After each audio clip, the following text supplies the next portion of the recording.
Okay? Emerging liability theories. The liability theories have changed. There's more premises cases now. There's more straight negligence cases. And those issues all come into play. I say we have to recognize that we live in two worlds in asbestos litigation. The old world where the majority of the cases involve non-malignancies, and the new world where most of the cases are malignant. And we have the added pressures, I call it the hourglass principle, where we have all these cases at the top, and I don't know how this goes along with the Moses theory, but we have all these cases at the top, and we have this tiny little funnel to get them through, to get to the bottom. And that really goes into the pressures that are added in what we're having to deal with.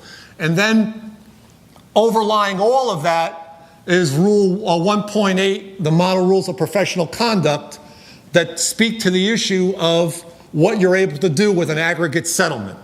And you need to be fully conversant with how you deal with that. But I think the overriding principle in that is full disclosure.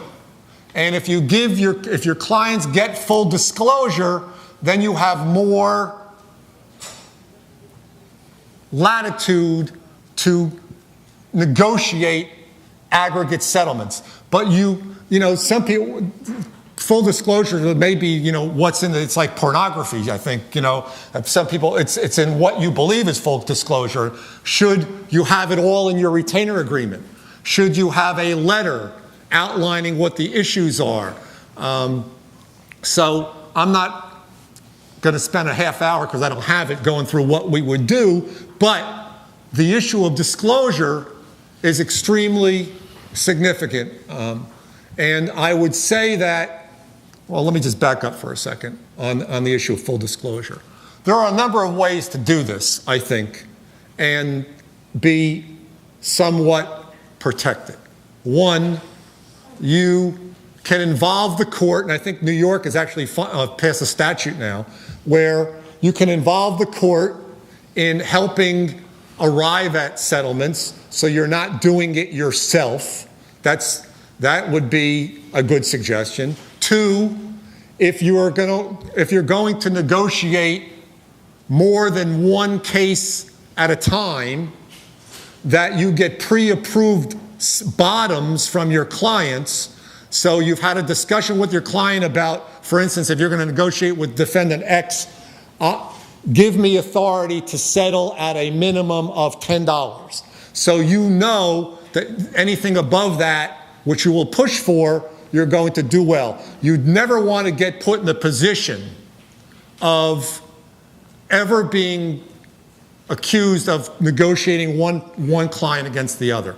And you can never have the conversation with another lawyer that, this is probably not the most popular thing I'm going to say today, but you can never have the conversation with another lawyer like, you're buying peace. It doesn't happen.